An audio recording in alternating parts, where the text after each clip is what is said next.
তোমার মায়ের গর্ভের ভিতরে এমন একটা জায়গার মধ্যে বান্দা তোমাকে আমি রেখে দিলাম যেখানে পৃথিবীর কোনো মানুষের ক্ষমতা নাই মায়ের গর্ভের ভিতরে সন্তানের খাবারের ব্যবস্থা করতে পারে।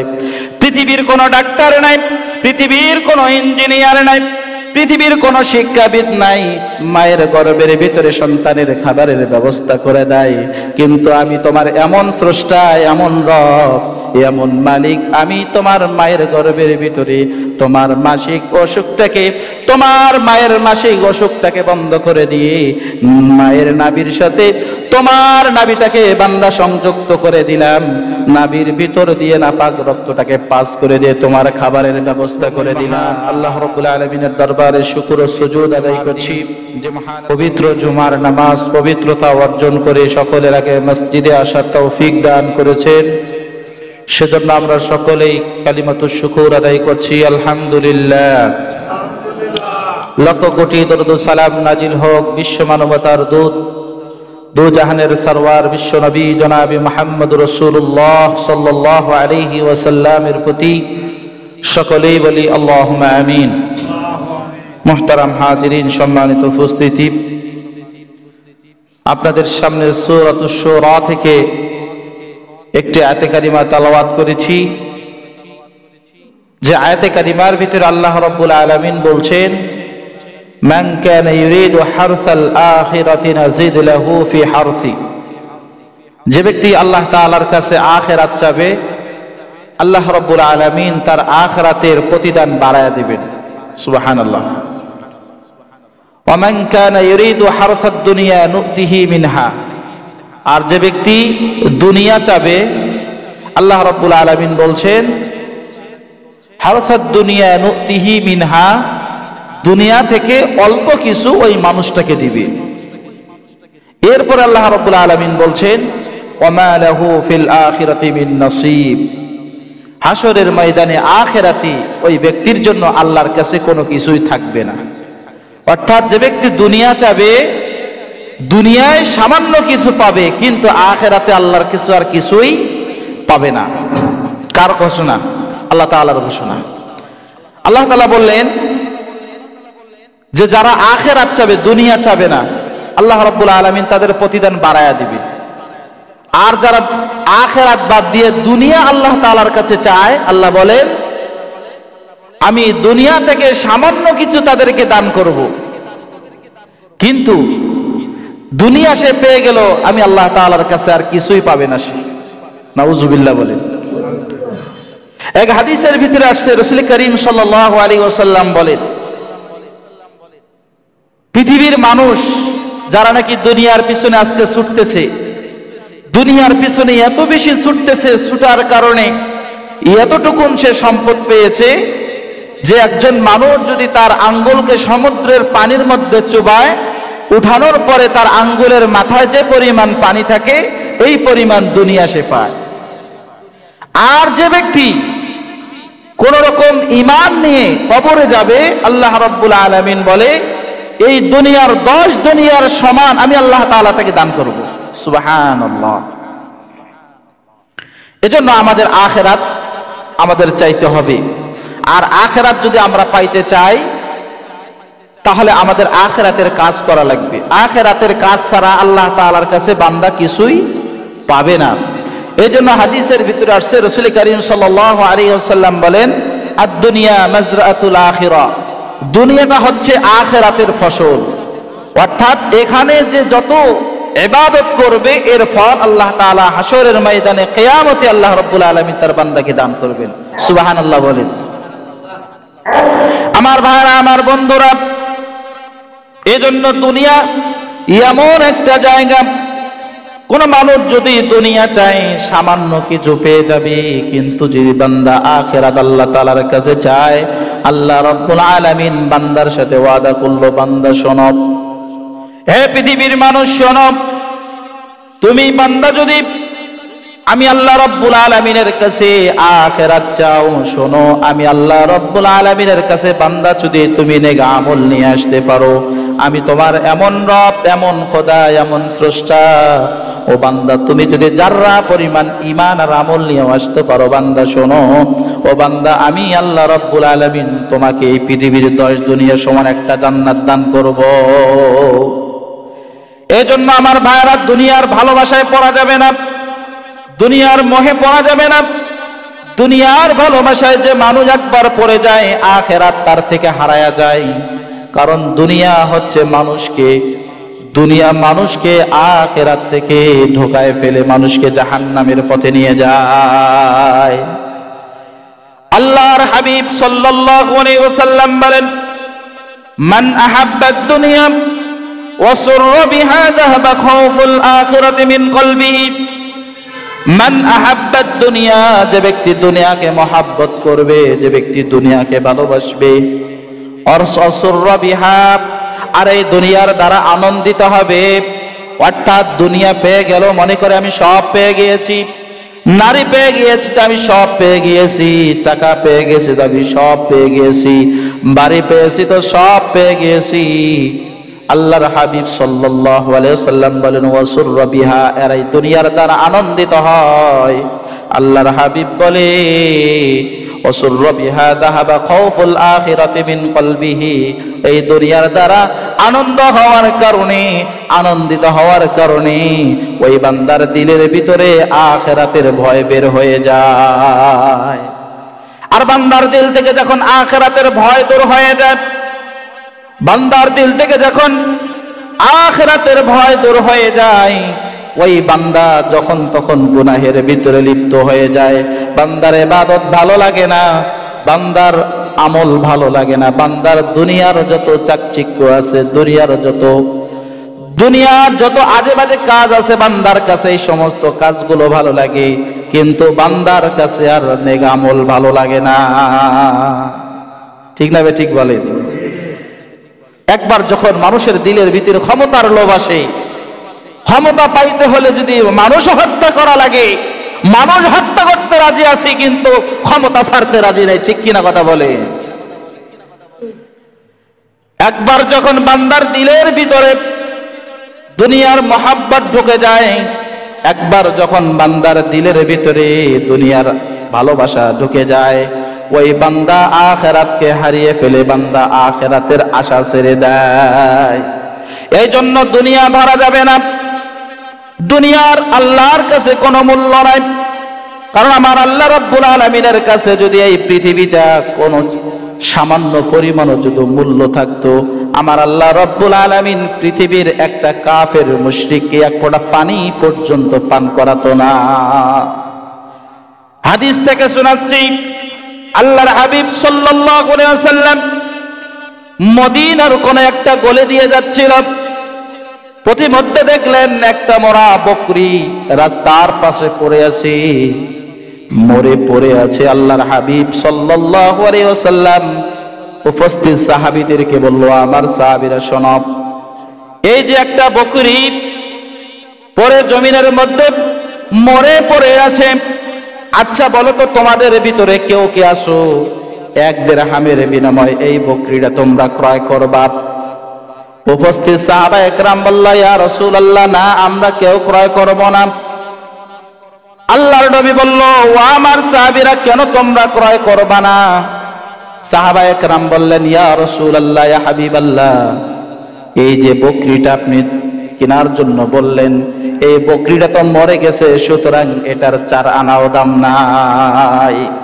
আল্লাহর নবী বললেন, ও আমার সাহাবীরা শোনো, এই যে পৃথিবী দেখতেছ, পৃথিবীর চাকচিক্য তোমরা দেখতেছ, আমার আল্লাহ রাব্বুল আলামিনের কাছে পৃথিবীটাও এমন মূল্যহীন, যেমনি করে তোমাদের কাছে এই মরা বকরিটা মূল্যহীন।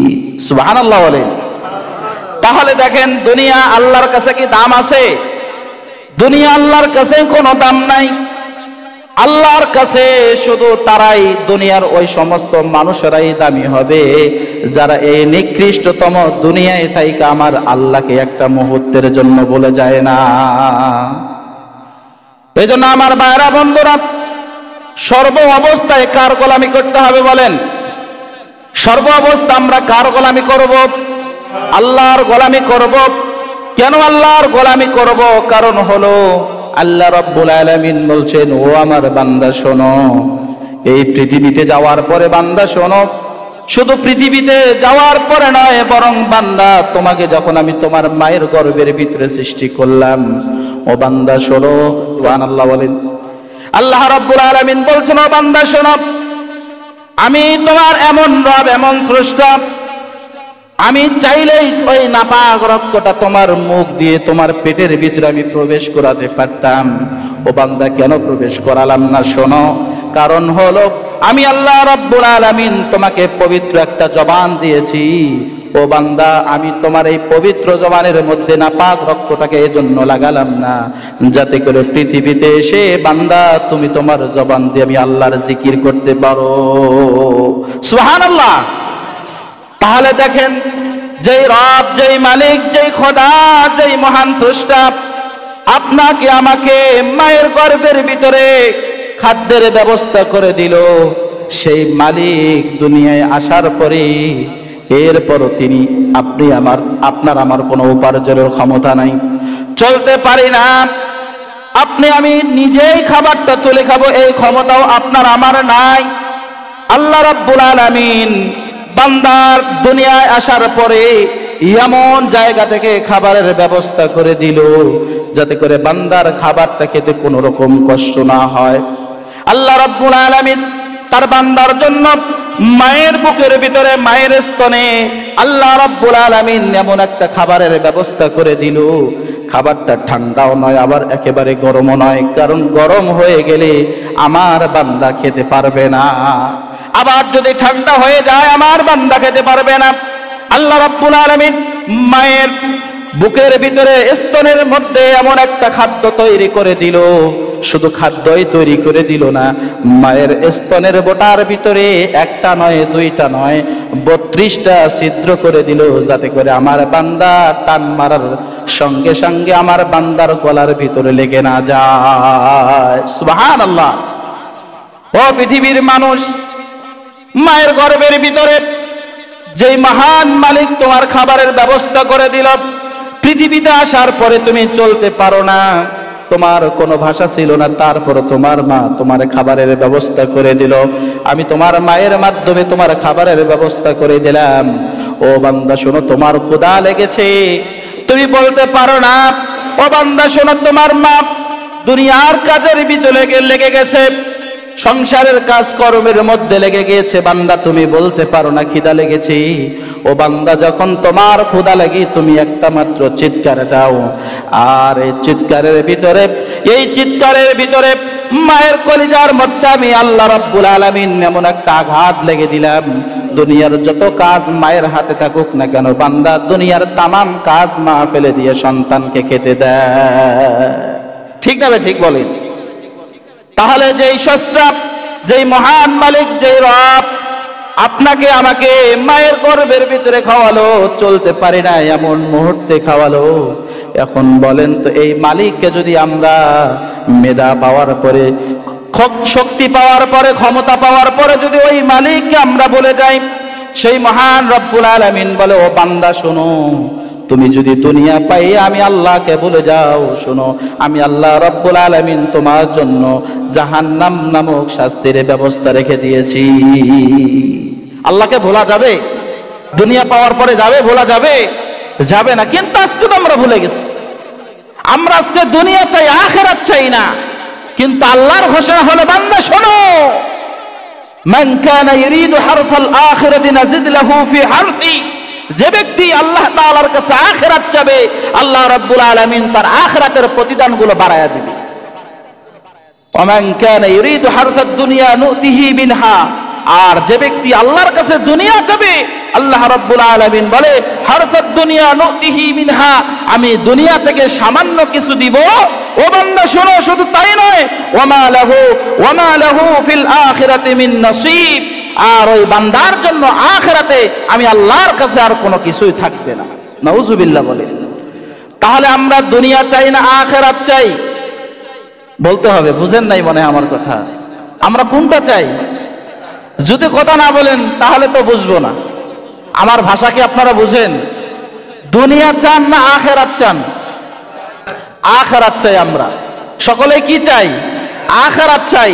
তো আখিরাত যদি আমরা চাই তাহলে আল্লাহ বলেছে, বান্দা শোনো, ইন্নাল্লাযীনা আমানু ওয়া আমিলুস সালিহাত, নিশ্চয় যারা ঈমান এনেছে, আমলে সালেহা করেছে, কানাত লাহুম জান্নাতুল ফিরদাউসি নুজুলা, যে বান্দা ঈমান আনার পরে আমলে সালেহা করবে, আমি আল্লাহ রাব্বুল আলামিন তাকে জান্নাতুল ফিরদাউসের মেহমান বানায়া দিব।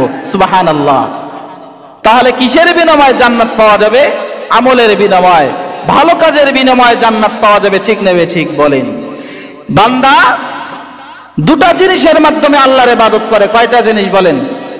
দুইটা জিনিস। একটা হচ্ছে শারীরিক, আর একটা হচ্ছে সম্পদের মাধ্যমে। বান্দা শারীরিক ভাবে ইবাদত করে, যেমন নামাজ পড়ে, রোজা রাখে, এরপরে হজ। এটা দুটার সমন্বয় হয়ে থাকে। সম্পদেরও প্রয়োজন আছে, আবার শরীরেরও প্রয়োজন আছে। শুধু শরীর দিয়ে তো আর যাওয়া যাবে না, টাকা ছাড়া যাওয়া যাবে হজ করতে? যাওয়া যাবে না। এটা দুইটার প্রয়োজন আছে। এই যে বান্দা শরীরের মাধ্যমে আল্লাহর ইবাদত করলো, তেমনি করে আল্লাহ তাআলার আরেকটি ইবাদত, সেটা হচ্ছে মালের মাধ্যমে, সম্পদের মাধ্যমে। কিসের মাধ্যমে? সম্পদের মাধ্যমে আল্লাহ তাআলার ইবাদত করা যাবে। তো যারা আল্লাহর রাস্তায় দান করবে, সাদকা করবে, আল্লাহ তাআলা এদের উদাহরণ দিয়ে কোরআনুল কারীমের ভিতরে মানুষকে জানায়া দিয়েছে। আল্লাহ রাব্বুল আলামিন কোরআনুল কারীমের ভিতরে সূরা আলে ইমরানের ভিতরে মহান আল্লাহ রাব্বুল আলামিন মানুষকে জানায়া দিল, ও বান্দা তোমরা শোনো, তোমরা যে মাঝে মাঝে আমি আল্লাহ রাব্বুল আলামিনের রাস্তায় তোমরা দান করো, তোমাদের দান করার কারণে তোমরা কি পরিমাণ সওয়াব পাবা, কি পরিমাণ তোমরা লাভবান হয়ে যাবে। ও বান্দা শোনো, আল্লাহ রাব্বুল আলামিন জানায়া দিলেন, মাসালুল লাযীনা ইউনফিকুনা আমওয়ালাহুম ফি সাবিলিল্লাহি কামাসালি হাববাতিন আনবাতাত সাবআ সানাবিলা ফি কুল্লি সুম্বুলাতিন মিয়াতু হাব্বা ওয়াল্লাহু ইউদাঈফু লিমান ইয়াশা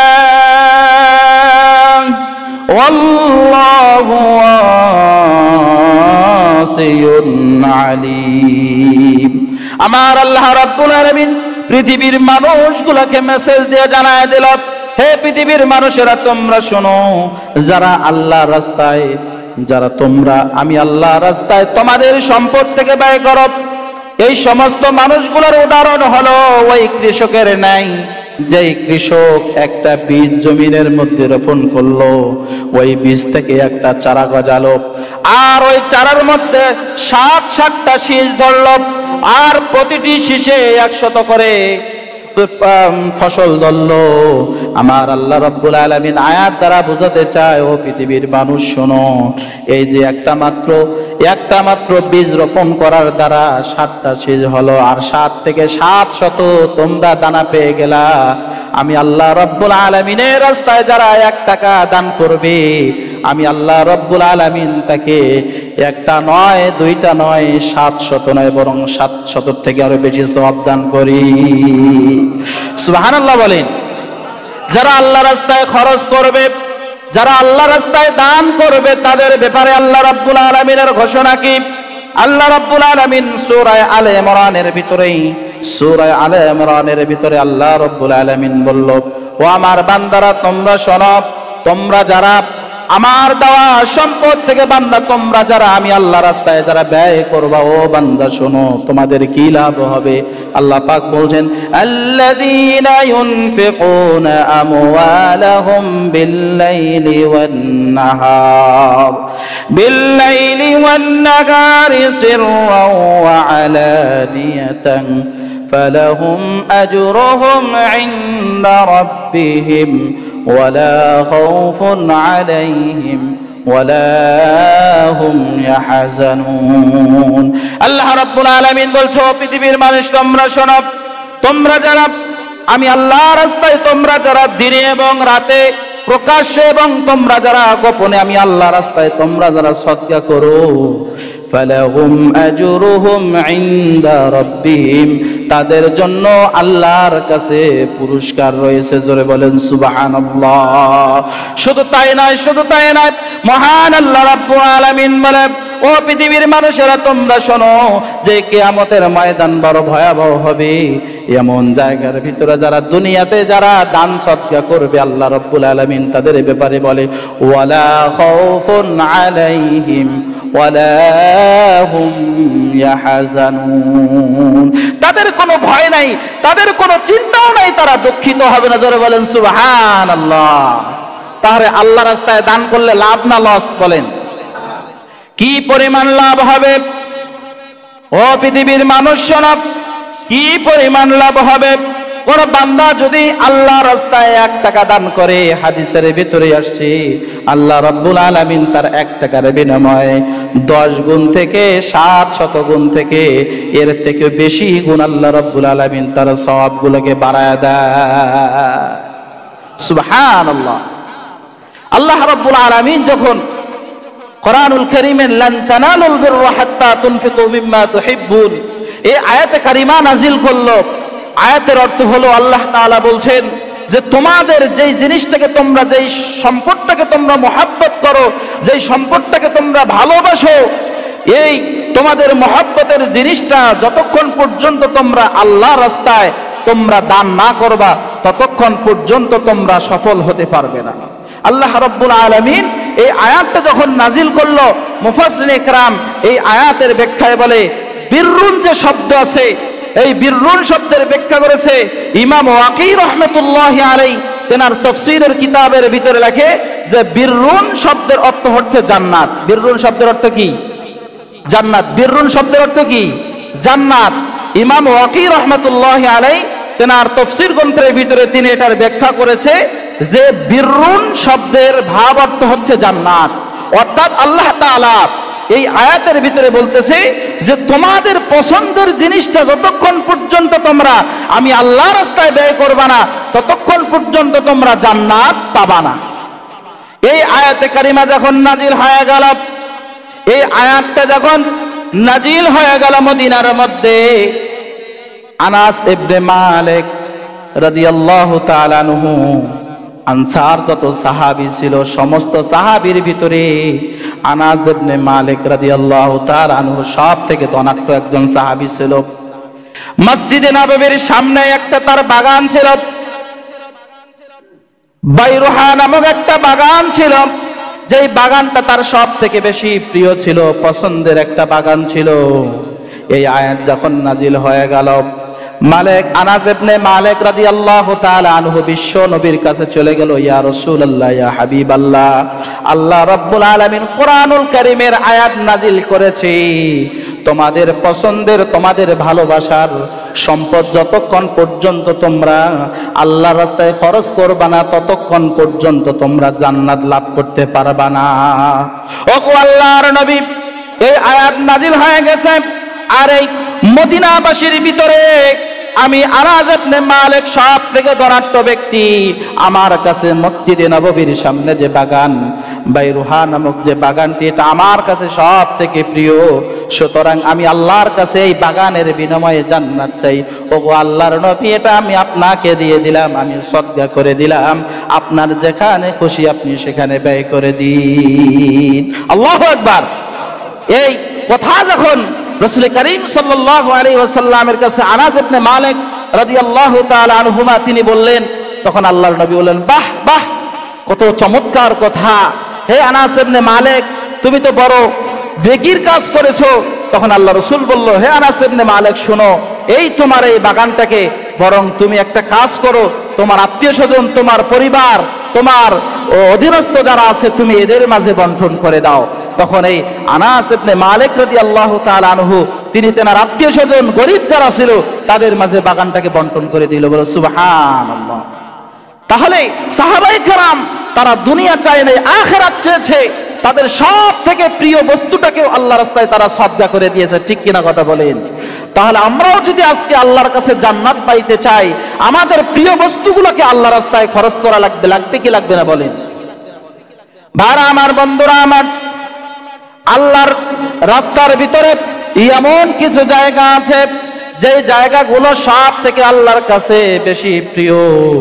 আল্লাহর হাবিব সাল্লাল্লাহু আলাইহি ওয়াসাল্লাম এক হাদিসের ভিতরে বলেন, আল্লাহ রাব্বুল আলামিনের কাছে পৃথিবীর জমিনে সব থেকে প্রিয় জায়গা হলো মসজিদ, আর সব থেকে নিকৃষ্ট জায়গা হলো বাজার। কোন জায়গা পছন্দ নেই আল্লাহ তাআলার?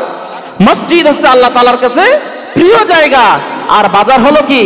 নিকৃষ্ট জায়গা।